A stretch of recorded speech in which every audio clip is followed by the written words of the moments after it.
Welcome back to another stellar edition of In the Ballpark. Of course, you are here with Serpers, Maxi and Frizy for a bumper edition of the Cricket Review. Yes, that is right, gentlemen. We have not only completed the men's Ashes, we've completed the women's Ashes, the Big Bash League, and probably some random Pakistani league as well. There is no more cricket really to be played until our team goes to Pakistan. But, gents, so much cricket to talk about because what an incredible summer. It's all over.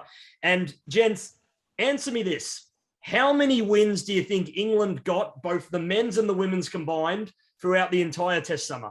Not many. It was certainly less than Australia.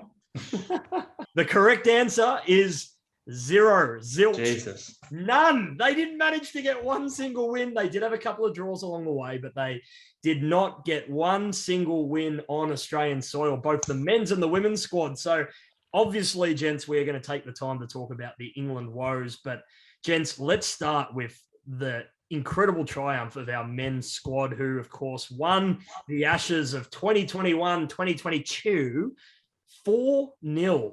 Gents, did we see this form line coming? And is that one of the biggest whitewashes we've seen? Obviously, it wasn't the 5-0, but is that one of the most dominant displays we've seen from an Australian side? I think so. It was, I mean, where does it rate, gents, in terms of the comprehensiveness of defeat with some of the previous recent visits England have had here? I guess it's right up there. We're still tossing up whether it was Australia's dominance or whether it was England's incompetence, because especially with their batting lineup, because I mean, you go through their averages even at the start of the series. It was Root was averaging above, 50 in his career, and he had something crazy for the past year. I think he was averaging 60s or 70s or something, and the rest were averaging 30 or less. So, I mean, we go back to the first ball of the series, and it's sort of, as much as it sounds simple, but that set the tone for the series. Apart from, I think, Johnny Bairstow's knock in, was it Sydney or? Yeah, so Johnny Bairstow's knock in Sydney where he made 100, and a few of the Root and Milan partnerships earlier in the series. There was just nothing in England's batting lineup that could, we said at the start of the series that Cummings and Hazelwood, who didn't get to play much, and Stark, who performed a lot better than what people would have thought, and the man behind you, Scotty Bowen, who's come out of nowhere. In the end, it's ended in Chris Silverwood losing his job. And England, I just saw today that they announced the Test squad for the Caribbean. Jimmy Anderson and Stuart Broad aren't in it, which is surprising. So, yeah, they've left them out, boys. They've just ushered them off into the sunset. Two of the better performed players for the Ashes series as well, which is surprising. It doesn't make a lot of sense, guys. I see. We've now got the interim coach Paul Collingwood taking over for, who knows how long, but is this a real statement? First up, I'm just going to leave these two at home. Gents, I've just got to say real quickly, it's so funny that both Australia and England both have interim coaches, and both the interim coaches are redheads. What is going on? Have they coordinated this? The year of the redhead. The era of the redhead. Maybe they're compensating for the lack of redheads in the team. Maybe not England so much. They've got a few, but Australia... There's a few of them, aren't there? And even you could almost say Ollie Pope as well if you're slightly colourblind. But honestly, it's incredible. One of your predictions was that, the England top order weren't going to fire, or if they were to fire, they would give themselves a better chance of winning the series, and relying on Root and even Milan to really bat them to a much more respectable total than what they had on the board. Not too much to rave on about at the real top of the England order. No. Haseeb Hameed, all the commentators were saying, this bloke plays with lower hands, he's going to struggle in Australia. And I sort of didn't really understand what that meant until the series sort of went on, that's what it means. And Rory Burns, I think he sort of showed a tiny bit of improvement at the end, but there's just, that technique looks like there's just so much going on. And Milan, 2 games at the start were good, and after that, pretty much non-existent. And Root sort of as well. The last few tests he tailed off as well. So, yeah. Ben Stokes, I suppose, he looked all right at times, but he sort of played a lot within himself, really defensive. Seemed to be a lot of innings where Stokes would be like 5 off like 50 balls. And you're just thinking, is this the bloke who won that game at Headingley? But yeah, you're right, mate. That's going to be the theme of the discussion around the Ashes. It's just England's batting was shit. And that's really well said, Maxi. And I think one of the most frustrating players in this series for mine in the England team was, believe it or not, Josh Butler. And you see this guy playing white ball cricket, and he is unbelievable. He hits the ball so well, so crisp, and he's such an aggressive player when it comes to the white ball and the shorter formats of cricket. But then you see him at test level, and he just goes into his shell. He almost thinks that test match cricket means I've got to defend everything, or I've got to, wait until I play a good ball instead of coming out and actually being an aggressor. He did it at the very start of the tour. At the Gabba. He looked really good, 30 off whatever it was. And you just thought, well, maybe England might get to 250, 300 here in their first innings, despite starting really badly. And then for the rest of the tour, he just really went into his shell. Yes, commendable effort at the Adelaide Oval, where he nearly rescued them. Yeah. He made like 26 off 150 balls or something. He batted for a long time, didn't he, boys? Batted for a long time, and the way he got out, even more infuriating. Stood on his stumps. It barely happens, gents. But honestly, for him, I just want to see him gain some more confidence, go back, play his natural aggressive game, and hopefully then for the guy, I mean, regardless of what country he plays for, we want to see, players that are naturally aggressive, like your Travis Heads, actually be given the freedom to go out there and play their natural style, because we saw it with Travis Head, and I'm sure we'll get to him shortly. When they play their natural style, they're aggressive, they're dangerous, and they can take the game away from the opposition. So for mine, Josh Butler, very frustrating. And of course, gents, dropped a couple of really crucial catches there too. Oh, critical. I think it's good you mentioned that. Let me ask you, boys, I was going to touch on that. If a guy like him almost forgets that it's test cricket, comes out and plays that natural game, I mean, what's the outcome, better or worse? I mean, I think a guy like that, you've got to show that that pure natural ability that he has. Imagine a guy like that gets going in a test match, and we just didn't get to see it. Could have been the next Adam Gilchrist, but unfortunately, he's just really goes into his shell. And yeah, it's a real disappointment, because England definitely hinged a lot of hopes on him being a really good player at test level. And it almost looks like now potentially Sam Billings could take that spot in future test matches. Seems sort of weird that England have so many batsmen who can be keepers.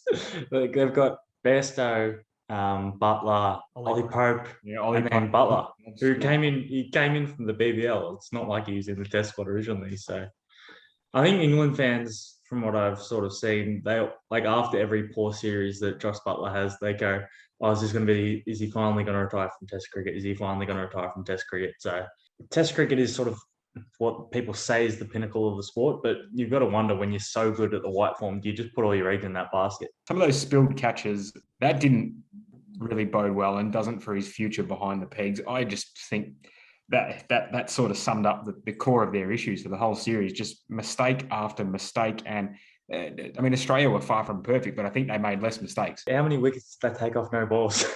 Oh my God, what an issue that was. You definitely knew something was up. It's like you've just picked up David Warner for relatively cheap 30 odd. What, you don't react like that. You must have known something was up. We hear the same conversations and the same promises from the England camp every time, barring that one victory, of course, a few years ago, about how they're going to improve and what they're going to do differently in Australia. I know they were ripped apart by the situation and lack of preparation and personnel. I know, and I think we owe them a fair bit of sympathy for that. But on paper, the results are no different to most of the other times they come here. So that they keep talking about, we're going to do this, we're going to change our strategy when we're here in 4 years' time. We're going to plan for this, and we're going to who's making these changes, or who's doing this planning? Because we don't seem to see any evidence of it the next time they arrive. That might be why their coach just got sacked. It's a really good point you make, Frizy. Nearly every time we just expect them to to stay on a tactic that is working in one session or in one day just a little bit longer. But it's almost like in this day and age, this England lineup is just not patient enough to see through a plan, whether that's a bowling plan or a bowling change or picking the right squad for the right conditions instead of looking forward to another test match that is down the track. It's baffling when you think about it. Like, don't you just pick the best squad available based on the best performances that you get from your players for every single test and not worry about resting players? I think they've got their strategies completely messed up. And when you think about their batting lineup too, I mean, the word patience just doesn't come into calculation, does it, gents? Was it Hobart? Australia were 3 down, like really quickly. And I think, oh, okay, we've got a game here, finally. Travis Head and Marnus originally had that small partnership. Then Marnus sort of fell over and he got himself out in one of the most ridiculous dismissals I've ever seen. Oh. And then Cameron Green made like a 70-odd, but by that time, Travis Head had made 100-odd. And you just thought, like, yeah, and it was just like a green seam, and you think, okay, England are going to bowl us out for 100 here. And all of a sudden, I can't remember what we ended up making. It might have been 300. But just for that brief moment, you think, okay, if England get the next few wickets, they almost can't lose from here. And all of a sudden, within an hour, Australia can't lose. You sort of shake your head at some of what goes on from England down here sometimes. They have a habit of doing that, England sides in Australia. They get to a certain position where they're on top and everything that you think should happen then doesn't happen because they just leave that door open enough and Australia take the opportunity to get back in the game. And that's exactly what happened there. I mean, you have a side 3 or 4 down for next to nothing. You shouldn't allow it to then get to where it got to, knowing how fragile England's batting was to follow that. And goodness me, like, as you said, Maxi, they've just, the last 5 tests, they've not addressed any questions in that batting lineup between 1 to 6. I don't know how many question marks are in there. Probably at least half of those positions. You mentioned a moment ago, Australia scoring up around 300 for that innings. Well, fancy England going an entire series and not passing 300 once. I mean, you can't expect to win a single match coming here and doing that. Again, as we mentioned, the frailty of England's batting just really shone through. And gents, we must talk about the Australian bowling because it was first class. And we've been saying it for years, and Australia has one of the best bowling lineups in the world. And you got to say, in this series, hats off to them. With some serious depth, the Australian bowlers were just far too dominant, and Pat Cummins, being the new captain, managed to get a fifer in the very first innings there and really set the tone for the rest of the series for some of our incumbent bowlers. I think as Australians, maybe we underestimate how good the Sheffield Shield, the competition is, because you look at blokes like Neser and Richardson just come straight into international cricket in gear, and Scotty Boland, of course, and just they're taking fifers and they're giving international batsmen a lot of trouble. So yeah, it just goes to show how much depth there is in Australian cricket and how unlucky some of those bowlers have been because of Cummins, Stark, and Hazelwood, who have been there together. And there's probably a few others who didn't play who could easily step into international cricket and be taking wickets. It's a great sign when these top quality quicks barely get a look in, and they really haven't. These guys like Richardson, Neser, Boland, there's others as well. Sean Abbott comes to mind. Jackson Bird over the last few years. There's probably a couple more where we've only seen glimpses of these guys on the rare occasion because that main big 4 that's sort of held the mantle for probably 4 to 5 years now have done such an amazing job. It probably will go down as one of the best bowling attacks that Australia have had at any one time. And of course they've had so many, but that would have to be right up there. As for Scotty B, I know we have talked about him. We will talk about him for a long, long time. But to think that somebody can play 3 out of 5 tests and be right in the running for the player of the series just says it all, I think. And Frizy, you were the man that was there on that 3rd day at the MCG, that famous 3rd day at the MCG. It's hard to even call it a 3rd day, considering it was only really what not even a full session. Frizy, take us to the ground at the MCG. Tell us what it was like to be there in person, and how amazing was this performance by Sir Scott Boland.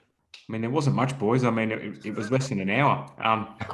But what was incredible was that perhaps some of the thinking heading in there on that 3rd morning was, okay, well, England that, 3 or 4 down, whatever they were, but hang on, they've still got Root and Stokes in the middle and a little bit more to follow. Can they get firstly in front, and then from there, who knows? Okay, yes, they're not in the favourable position, but can they get 120, 150 in front, something to keep this game going, give them something to bowl at, and goodness me, at least get it to a fourth day?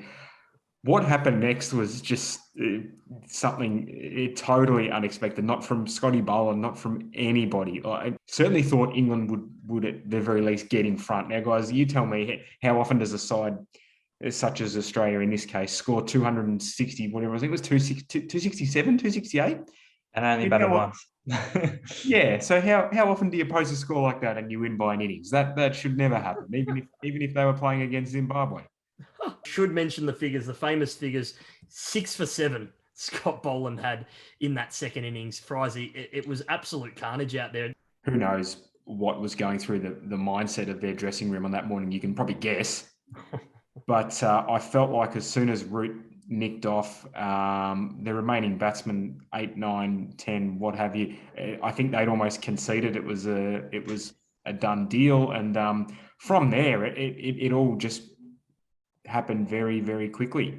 What an incredible result. And Scott Boland, it's fantastic to see him now in the squad for Pakistan as well. So hopefully that incredible test average that he has and this extraordinarily short, but certainly very impressive test career continues over there. They might be slightly tougher pitches to bowl on, but hopefully the romance and the fairy tale story continues for Scotty Boland. Now, gentlemen, we should talk about another bowler who I think had a very underrated series. Let's talk about Cam Green for a moment, because I think we're finally starting to see the fruits of him being trusted by the Australian selectors and the hierarchy there to really develop, blossom as a young all-rounder. And he is, particularly with the ball, he had a quite incredible series, didn't he, gents? Kept on getting Joe Root out. Caught behind. It was just like, all right, you're just going to get the best batsman in the world out for fun. But eventually that flowed into his batting, which started to improve after, I think it was Ricky Ponting gave him some comments in the media, and he sort of started implementing it, and his batting started to improve. So if you can put it all together, we're going to have a serious player. But he's still young, so there's sort of still a bit of that frustration. Come on. But you got to remember that this bloke's 22, 23. So imagine when he's 28, 29, what this kid's going to be like. As for the performance with the ball, though, well, he certainly showed us he's more than just a reliable or a handy fifth bowling option, if you like. I mean, if this guy had to take the new ball or first change, he could do it. I don't really see any reason why not. And I'm glad that they just stuck with him, and they probably will for some time to come yet. I think a guy like this, that's what they've got to do. And, before you know it, 50, 60 test matches under his belt with time on his side. Managed to make some decent scores in that India series, but really he came into his own in this series, and the future looks very bright for Cam Green if he can stay on the park. And gents, speaking about a guy who we didn't even think was going to be on the park for that first test, and there was heaps of speculation around his spot at number 5, but didn't Travis Head have an unbelievable series? The deserved winner, in your eyes, of the man of the series? Toss up for him, between him and Stark for me, because I thought I probably put a bit more weighting on the first 3 tests.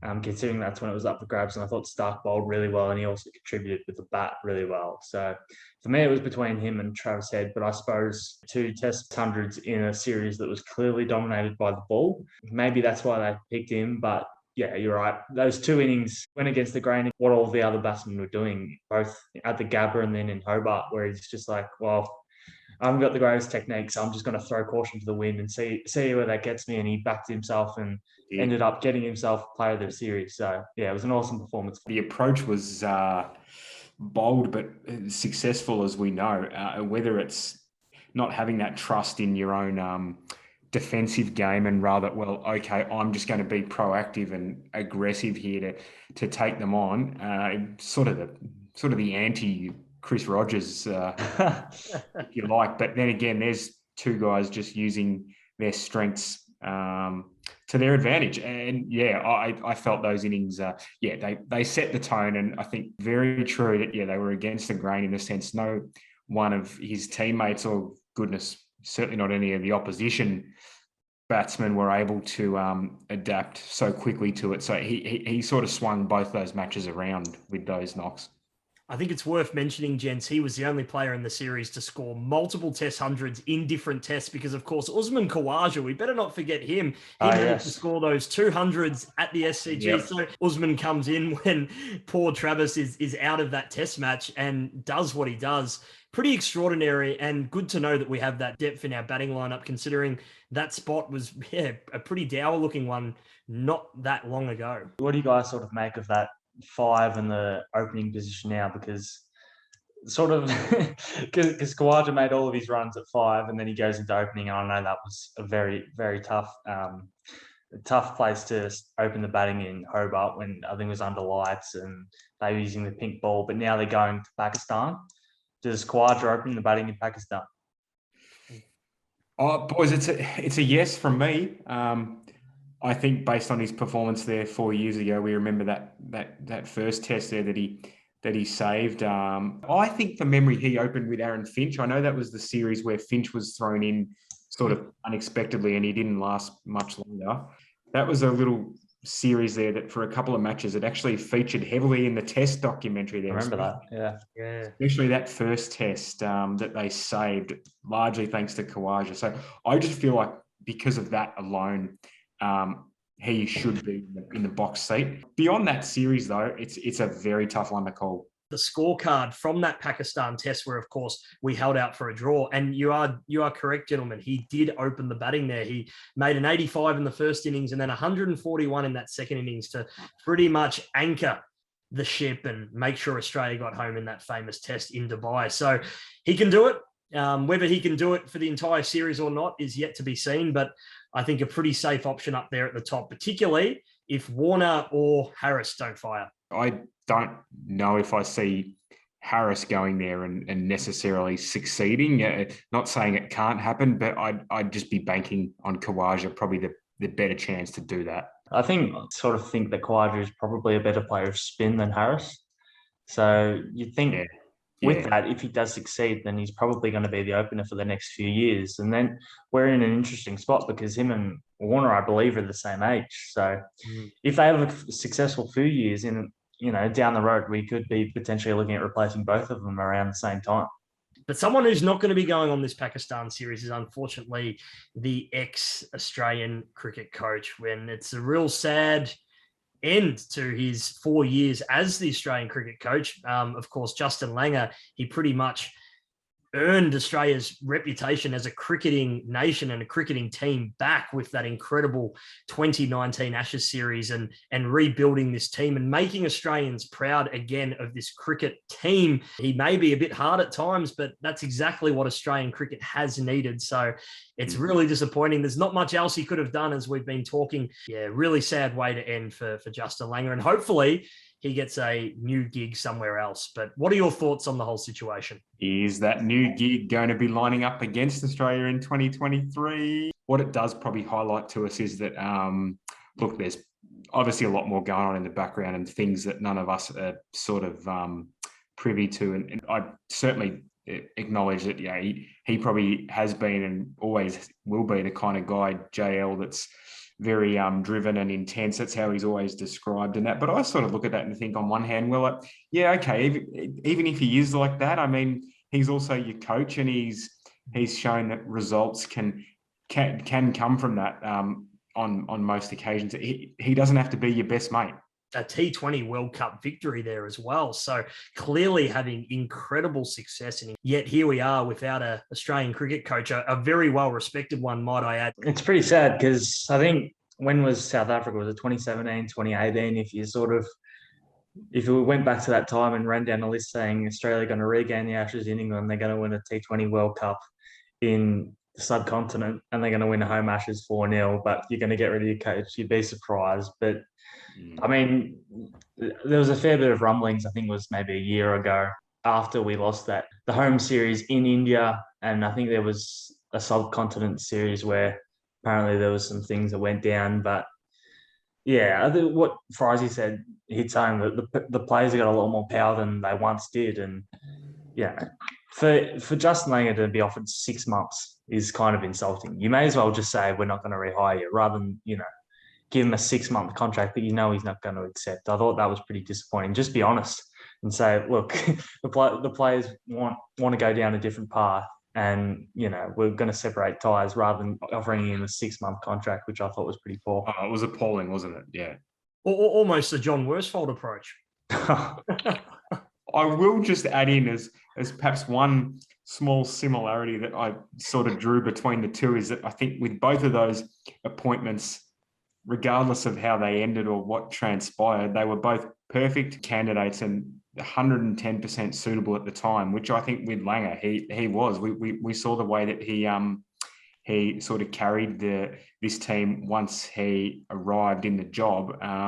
Those first 12 months, the whole vision and everything that was, it was all there to completely transform the group. And I think it's hard to argue that it didn't do that. Really interesting. A lot of strong takes from ex-players have come out. Some of them on, different sides of the fence too. It's mostly like the past captains as well, like Ricky Ponting, Mark Taylor, Steve Waugh, Michael Clark, all were negative on the decision. It just showed you didn't have the guts to come out and say you want to sack the guy. John Worsfold example, it's hitting home more than I think about it, because you remember was it 2019 where everyone was sort of thinking get rid of him, but they went into the succession plan rather than just having the balls to get rid of him. So yeah. And gents, what is it about treating Western Australians so poorly? What have they done to us? Do you reckon the last 2 years had anything to do with it? No, that's right. That's Surely right. not. I think that's a whole nother podcast or two needed for that. And just quickly on the Big Bash season, what did we think of it? I barely watched the second of it, if I'm going to be honest. But seriously though, they have to figure out a way. I think they have to cut the season down to just everyone plays each other once and maybe one more game where they play the state rivalries where, I think the 2 Melbourne teams play, the 2 Sydney teams play, and then you sort of figure out the rest. But there's just way too much. And even if there is extra money in it, to me, even if I was the boss of it, it's embarrassing that there's nobody turning up to our game. So I'd rather, even if it loses me a little bit of money, okay. But I'd rather the stands being at least half full than absolutely no one in the stands and nobody watching. So they have to figure out a better way to structure the white ball and red ball within the season. And it was a joke that they didn't allow Steve Smith to play, because every year that it comes around, we say, how much better would the Big Bash be if the actual test players are playing? And they get the opportunity and they say, no, you can't play. Sixers lost the final. I mean, they're probably a better chance going into that final with Smith in the team than out of it, I'm sure. And with all the COVID troubles and, a lot of teams missing pretty much half a squad, I mean, take any kind of help that you can get. And they had top-ups playing, but they wouldn't allow Steve Smith. They wouldn't allow Steve Smith. They have, what's his name, Avadado or whatever his name is, playing for every Big Bash team there is. He certainly knows Steve Smith. It really, mate. I thought I saw you out there one night, sir. I reckon I was fielding one night, Maxie. I swear. My God, I was opening the batting for the Stars at one point. I thought I saw you having a trundle. It could have been. Yeah, that was me whacking into the stumps. It wasn't Harris Rolfe. It was me in disguise. It was pretty dire, wasn't it, gents? It was, and I think as Maxie said, the biggest issue that probably has been for a few seasons is the length. I feel like this thing that was once fabulous is almost at a bit of a crisis point right now. Just as a bit of info, gents, that I managed to dig up from a recent piece that I found here. So I know there's a lot of other external factors and, once in a lifetime things that is pandemic that are involved, but the tournament just finished, averaged 630,000 viewers, whereas it also points back to the peak 2016 average of 1.1 million per game. Whoa. Frizy, I really hate to use this comparison, but I am pretty sure Married at First Sight got over 800,000 in the first episode. I'm not saying there's a correlation, but Jesus, that's pretty embarrassing that the Big Bash can't even beat Married at First Sight.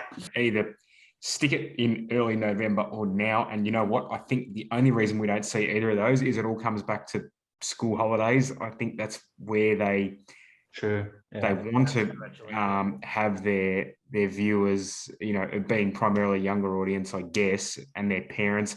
I suspect that's the reason. There could be something else, but off the top of my head, Maybe grounds, because they'd have to get the pitches in there while they're preparing for footy, maybe.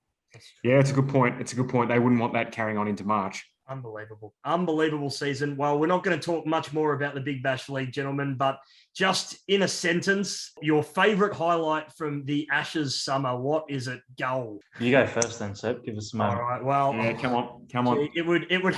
I'm sorry. Wait, you can't pick Scotty Boland. I'm not going to pick Scotty Boland. My highlight from this Ashes tour, and I'm so sorry to say this because I know how painful this is, but when Joe Root late on, I think it was day 3 or day 4, Adelaide Oval got hit in the Jats crackers. We know how painful it is. Just the stump mics picking up that awful sound when it hit it, and he went, "Oh!" I love that. So something a bit left field, and I'm glad you went with that. I'm just gonna, as a sentence, I'm just gonna headline it as genuine WTF. Can someone tell me why Travis Head has to lose a portion of his match fee because he swore after missing? I know he audibly said, "Oh yeah," and I won't repeat it, obviously. But are we really at the stage where someone's being clipped dollars because of that? Okay, the guy should have known the microphone was on. It's been on for years. I get that, and clumsy on his part. But goodness me, is that a bit of a stretch? I bet when Virat Kohli spoke into that stump mic, he probably got a new mansion for that. I've just finished watching the 15th season of Always Sunny in Philadelphia. I'm telling you, that word is thrown around like it's a bit of a grain of salt. Honestly, it's ridiculous. As a disclaimer, the WTF certainly means what the, as opposed to where's the fans. I'm not talking about the Big Bash. Do you remember? I think Johnny Bairstow and Ben Stokes had that pretty good partnership in. I think it was in Sydney, and they got into that brawl with not a brawl, but they got into a bit of a war words with a few of the patrons in the SCG. That was pretty funny to me. I did notice that the real courage of that person. He's had to go at Stokes. Firstly, when he's got his hands full of his gear, and secondly, when he's over the other side of the stand and he can't really react. What about Stuart Broad saying, "Stop moving the robot"? I was just like, what's he talking about? And if he was going to get angry about anything, Stuart Broad, it should have been the fact that he wasn't picked for Brisbane. God, we spoke about the errors that they made across the whole tour, and I know you guys sort of said it already, but the way they shot themselves in the foot with selection at times. Gentlemen, thank you for joining us today on In the Ballpark and for this incredible look back at an amazing victory by the Australians. Yeah, boys, it's been an absolute pleasure, and what a remarkable, unique, bizarre home season. I know everyone keeps crapping on about unprecedented times, and yeah, we've heard that, but we probably won't see a lot of this stuff again. So great to chat about it as usual, fellas. Yeah, you're right, Fries. It was definitely I reckon when we think back on this in a few years, it would be one of the more bizarre series to think back on. But as soon as we know it, the 2023 England series will be around the corner. So yeah, looking forward to it, sir. It's 18 months away, really, isn't it? That's it. It comes around very quickly. Gentlemen, thank you again. It's been a pleasure.